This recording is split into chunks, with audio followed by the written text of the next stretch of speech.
Thank you, Cruz. You know, thousands of people have been forced to leave their homes as a result of Helene.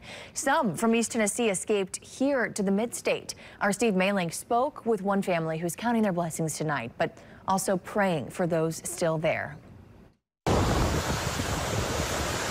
As catastrophic rainfall slammed into the eastern part of Tennessee, the Owens family was getting ready to take a nap. That was until a phone call and a house call changed their plans. Our neighbor was hollering that we needed to evacuate.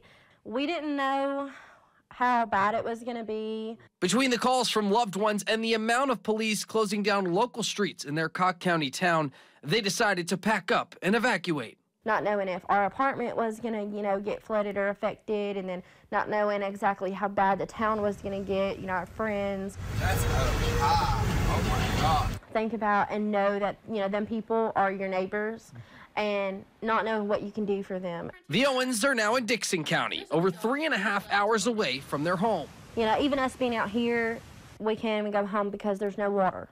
As they watched roads wash away and towns they knew reduced to mud, their concerns turned to those still left behind. You didn't know who was going to go under or come out of it. There's people that have been taking their boats out to help, and they're missing.